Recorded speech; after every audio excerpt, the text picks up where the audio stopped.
Hello, welcome back to my YouTube channel. Michael Hepple interviews are indeed Michael Hepple. This time, once again, chatting to Dean Jolly, poet, author and all-round nice guy from North Shields. Dean, how are we doing? I'm doing fine, mate. Yourself? You keeping well? I'm very, very well indeed. Thank you very much, mate. Now, before we get going chatting about his new poetry book, As Tyne Goes By, Dean, you've just got a little correction to make from our first interview, haven't you? Yeah, I do. So basically, during our first interview, we were discussing the old tram lines buried underneath Howard Street, and I was under the mistaken assumption that they were used to carry coal or fish from the top of the bottom of the fish quay. And it's not actually. So the tram lines were actually used by people to get around. So I just wanted to clarify that. There we go. And of course, if you haven't seen that first interview, why not scroll down a little bit further through my channel and find that interview on the book North Shields, a town where no Shields ought there, where a town where no town ought to be. Something like that. Anyway, I've mixed that up somewhere. Anyhow, I just want to thank you all for watching these videos, subscribing and sharing the love. I really, really appreciate the support. So thank you very much for doing that. And if you can keep doing that for us as well, I would also really appreciate it. So let's get on with this interview then. So Dean, first of all, congratulations on the publishing of As Tyne Goes By. How has it done so far? Thank you very much, mate. So far, so good. Yeah, we did a book launch in the Exchange, which was well received, and we also raised some money for the Exchange charity, as they took 10% of my book proceeds, and we also did a charity raffle as well. But so far, I would say the book's been well received. The people I've spoken to about the book, they all seem to enjoy the poetry, and the fact that it's local. It's even better. Yeah, 100% agree with that one there, mate. Now, in the last interview, I said I don't want to ruin your reader's imagination of the book North Shields, a town where no town ought to be. Got it right that time. And that is exactly the same with this one. So what is it about North Shields and its surrounding towns, in your opinion, that inspires your poems? I think it's a unique coastline, certainly. I think the towns as well, they've got so much to offer. And, it's just something a bit magical about the area, I think. And I'd like to tap into that using poetry. I've written about North Shields. I've written about Tynemouth. A lot of coastal themes. And I just think that it's got huge scope. And obviously, it's just an amazing all-around area to live in. I think there's so much beauty on your doorstep. This is it, and to be fair, there'll be a lot of people who aren't from this area as well who will possibly come past your poetry book. People are into poems and stuff like that, and it'll be a really interesting read for people who aren't even from here, haven't got a whole idea about the certain places that you mentioned as well. So not just that, but you really are. Like, you can use it as a souvenir for people who as well, can't you? Like, who've come here. Yeah, absolutely. I think it would lend itself really well to that. Certainly people outside the area could pick up one of the books, read the poetry, and really get an understanding of the area. Yeah, certainly can. Now, there's one poem that is the most unusual to the rest, and I believe that is the place to start. A tribute to Tommy Brown. It's poem 6 of 12 on page 9. Dean, explain this massive jumble of letters. How does this work? All right, so for anybody who doesn't know the story, Tommy Brown, so he was only young, and alongside two others, he dived into the water and entered into a sinking U-boat and retrieved some vital documents. Now, these vital documents turned out to be key in decrypting the Enigma code during the World War II. He survived, but his two crewmates lost their lives. But I've decided that what I would like to do is a tribute to Tommy Brown, because effectively by doing that he shortened the war, or helped to shorten the war. So what I did is I've actually wrote a poem and then encoded it into Enigma, and I've actually provided the reader with the decryption, so that you can have a go at obviously decrypting the poem yourself. Yeah, indeed. And can you just quickly run through how you decrypt it without kind of saying exactly what it actually is decrypted, if you know what I mean? I can do, yeah. So basically, there is a website which you can go on. Basically, it's Cryptii, CRYPTII.com. So it's an Enigma machine simulator. And then all you've got to do is follow my instructions in the book, select your machine type, and program all your rotators and your position and rings, just exactly how it is listed out in my book. And then what will come out at the other end should be a small poetic tribute to Tommy Brown. Oh, that sounds lovely. And if you can manage that one, I'm sure you'll have an interesting read on your hands there as well. Now, of these 12 poems, I must say, every one I've read, I thought, surely it can't get better than this, but honestly, every one of them has something about it that makes you go, wow. For me, none more so that I met a man from Ukraine. Talk to me about that conversation with that fella. Yeah, so actually, so I was out with my family in North Shields, down on the Lower Howard Street, just outside the Stag Line building where the Black Anchor is, and we were just on a walk. You know, it was a weekend. In fact, we'd just come back from the hospital about 5 days earlier, because Jess, we went up there, and basically our newborn baby Dean was born. So he was only about 5 years old at the time, and we sort of, went for a bit of a walk, and we bumped into a gentleman who told us he was from Ukraine, and I had a really interesting conversation with him. He was waiting for his wife, who was in the job centre, and it turns out that his son was a soldier, and his son was over in Ukraine still, whereas him and his wife had moved here to escape the war. And it was really fascinating discussion and a really interesting fella, and he was just, he was so sad at the whole situation, and I just thought I need to write something about it. There was something about a conversation which just inspired me to write something about it. And how did you feel after you kind of left him? Because you always kind of get a funny little feeling, I think, when you've bumped into somebody, especially somebody that you've either like normally not seen for a while, like he haven't seen that one for ages. Like, what was your kind of your thought process after having that conversation with him after he'd gone? I think I just went home and I couldn't stop thinking about it. And the more I thought about it, the more I thought I really do need to write something about it. I thought it was a really special and significant moment. So why not, put pen to paper and write a poem about it? And especially, I think, as well, because there's so many people over here who will not really have a first-hand experience with, obviously, anybody from the Ukraine. But I will say one thing, it's such a sad situation that is still obviously ongoing. The media over here seem to have settled down on it a little bit, but it is something that has certainly not gone away. And again, condolences with everybody from the Ukraine, from all of us here. Yeah, I stand with you on that one, definitely. It's a shame, because even though it's not getting mentioned as much now, it's certainly something that hasn't gone away.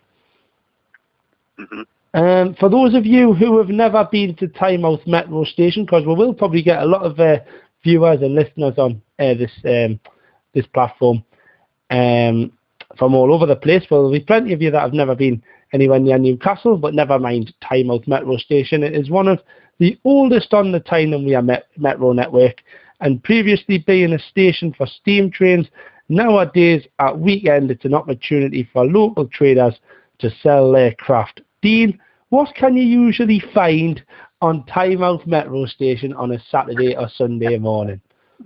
I'll tell you, I wrote a poem about it called Tynemouth Market, and I'll read it out to you. A Tyne Bridge coaster, an old vaudeville poster, a print of the Priory, a cane made of wood and ivory, sea glass from Long Sands, sculpted driftwood by artist hands, broken keys and locks, a photograph of Smith's stocks, roses made from metal, a rusty tin kettle, plants of every shape and manner, chisels, hammers, and even a spanner. Collectibles of every taste, from World War I to wall-hung plates. Murano clowns and books abound on every topic you could expound. Homemade candles, antique door handles, cherry blossom-coloured sandals, vintage dinky and matchbox cars, pub signage from the old Seven Stars. All these treasures could be yours if you walk it. A day trip around the Tynemouth Market. See, there you go. Isn't it amazing, that? Very, very good work there, Dean. Well done, mate. Thank you. And that's just one of them poems in As Time Goes By. But we don't want to spoil anything here. No, I don't want to embarrass you, Dean, at all. But it's a beautiful poem, this one. And I know it's special to you. And it's called My Favourite View of All Is You. Just how long did it take you to write it? And can you tell us the story behind it? See, even I'm rhyming now. Now I'm going to embarrass myself by saying this, but yeah, I'm quite happy to, because it is quite a funny story, to be fair. I was putting the book together, and I thought I'd written 12 poems, so I started uploading the book for publishing. Realised only after I'd already published the book that I was a poem shy. Oh, no. So I had to think outside the box and think on my feet and come up with a poem very quickly. So I spent 20 minutes coming up with this poem, and it turns out that it was one of my favourite poems of the entire series of the books. And it took me 20 minutes to write out of sheer panic because I was a poem shy. But it's not just that. It is actually a poem that I've written basically about my partner. You know, it's dedicated to my partner. But I think it's one of the best poems I've ever written, and it just so happens I did it panicked over 20 minutes. And did you give her a performance of it?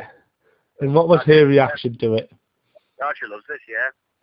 In fact, what I've done is I've turned it into a print, and I've got it hanging in the front room. Oh, that is lovely. What a lovely idea, mate. And did you tell her it only took you 20 minutes to write, or is that just going to be news for her when she watches this? No, she thought it took us ages. Oh, no. There you go. She'll find all of that out when you play this to her. No, I don't want to mention them all, as that would really ruin this book for you. But there's a line in the poem for my friend at the Seven Stars, and it goes like this. I pop back inside, Rob pours me another, and lo and behold, there stands Dylan, my brother. It's lovely that you incorporate your family in these poems. And I'm speaking with Dylan, he has said this. It's great, he's doing really, really well. It's a great little poem, and he keeps getting better and better. So that is from your brother, Dylan. What's your reaction to that? Ah, brilliant. I owe him a Guinness. That'll be music to his ears. It will, won't it? But no, it is it's a nice poem, that one. And what was your reaction of your friends, obviously in the Seven Stars pub as well? Have you read that out to them as well, and what was their reaction to it? I haven't read it out to them, but a few of them have read it, and they do know that they're mentioned in the poem. And actually, Rob from the Seven Stars has agreed to sell my book, so my book can be found in the Seven Stars behind the bar. Oh, that's amazing. That's really good for you, mate, that. Absolutely, yeah. But yeah, that's really, really nice. And like I say, it's great as well, because not only do you mention of like places and of obviously just basically around the sea of the northeast, but it's nice that you do mention like the things that you do in your own life. Obviously, we mentioned your job in the last interview and how obviously distressing and how heavy that must be for you to actually just go into a pub and then even then still be sitting there kind of thinking, I could write something about this. It's like you never stop working. Oh no, trust me, mate. I never stop working. My brain's always ticking over. I'm always after doing the next big thing, which is why I'm also working on another book. After As Time Goes By, I've got another book in the making, which is going to be the third in the series. And just to give you a sneak preview or a sneak peek, the title of said book is going to be called Drift Seed. And the idea behind that is basically and I'm quite inspired by this as well. I've never heard of these things before, but it's exotic seeds that are carried on the ocean that end up being washed up on the shore, and you can find them on the beach. So, Wow. yeah, I'd never heard of that until I was researching a title for the book. That's interesting. And so where did you find that? Was it just on Google? It was just on Google, yeah. I was just trying to think of an interesting title for the book which tied in with the theme, and I thought, I'm going to go with Drift Seed, because I like what I want my poetry to reach, obviously, just distant places, distant shores, and be found by, people, so just like Drift Seed. Yeah, that's really interesting, that. And I don't know if you know this, Dean, but if you went from Tynemouth Beach and walked right across the sea without stopping, if you could walk on water, if that was a thing you could do, you would actually end up at the shores of Denmark. Did you know that? Oh, would you? Yeah. No, I didn't know that. No. Yeah. If you look on the map, you'd walk right across. I think it would be Denmark that you'd walk to. Obviously, you can't fly that route because Newcastle Airport doesn't take you there. That's interesting, that. A little bit more knowledge for you if you ever write that into a pub. Exactly, there you go. Full of useless information, mate. Would you come back and do another interview on that new book when it's published? I will, mate, yeah. I'm looking forward to it. There we go. And then finally, Dean, what is the title poem about as Tyne Goes By? So basically, as Time Goes By, in a way, it's actually a sequel to another poem that I wrote, in my first book, North Shields, A Town Where No Town Ought to Be. Yeah. So the poem in the first book, it's basically about a fisherman, an old fisherman, and he finds a message in a bottle. So what I've done is I've done a bit of a sort of sequel where it's somebody else who finds the same message in a bottle. So obviously in the first one he throws the message back into the sea, and in this one it's after the first one, so somebody else has found it on the sea. And anyway, in the end, what they end up doing is basically putting their mum and dad's ashes into the bottle and then throwing it back into the ocean. It's really interesting, that. So who knows where that's going to go in the next one? Is there going to be another bit added on? I might follow that up with one more, so there's a poem in each book about somebody different finding the message in a bottle. And I mean, especially as all your poems are quite obviously about the coastal area, it would be a really good idea, that. Yeah, I think to tie them all in, I think that would be quite good. That would be very, very nice. And as a bonus question, of all 12 of these poems, Dean, which one, I think you might have already answered this one, but which one would you say is your favourite and why? I've got to say it's my favourite view of all is you. And, I just think as a poem, anybody reading it would immediately understand exactly what it is I was trying to say. Yeah. Plus it mentions so many noble things. But on the other side of the coin, I'm also quite proud of my tribute to Tommy Brown as well, because I had to take the time to actually encrypt it into Enigma and then set the sequence so that it can be decrypted. So, and with that, because people who I've spoken to, nobody's yet decrypted it.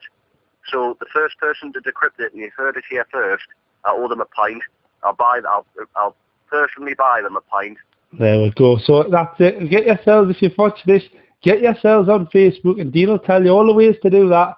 If you message him with the full poem, he's going to buy you a pint. And if you're not from Shields, what are you going to do instead?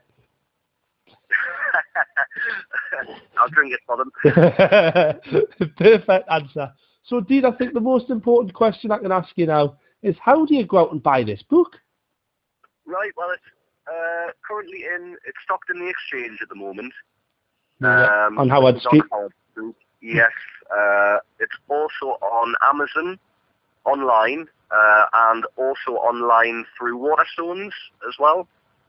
So you can order it online through Waterstones and Amazon, and you can buy it personally from the Exchange box office's gift shop. And I also have copies, so if you see me out and about in Shields or in the surrounding area, feel free to ask me for a copy and I'll send you one. And how much do these books go for? So these books are, I believe, they're $5.99.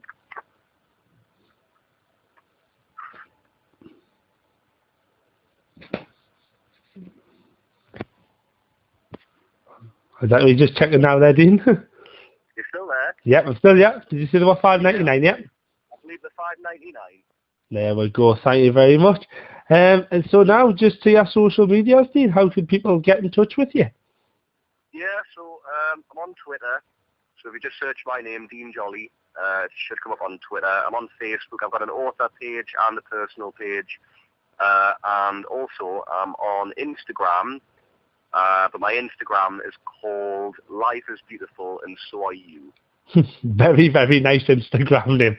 And I bet that takes up nearly the full page. And of course, for my social medias as well, on Facebook, it is Michael Hepple on the radio. On Twitter, it is @Hepple271. Over at Instagram, not that I use Instagram all that often, it is Hepple27. And of course, you can also message us if you have us on my normal Facebook, just Michael Hepple as well.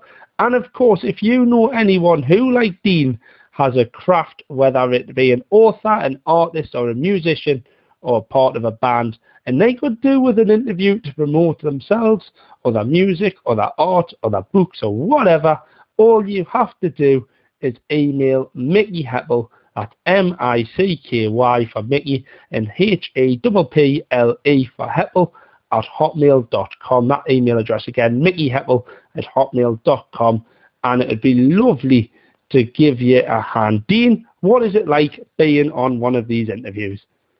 I think it's absolutely great. I mean, Hepple, you're just a really good host, and you ask all the good questions, and you put people at ease. So, you know, I would think anybody who wants an interview, anybody who wants to plug, you know, some sort of passion of theirs, be it music, be it writing, you know, it's worth speaking to Hepple and doing an interview and getting out there. Dean, thank you so much for your time tonight. I really, really appreciate it. Or today, or tomorrow afternoon, whenever you're listening to this. It's a pleasure as always, mate. No worries. Thank you very much. You take care now, Dean. You too.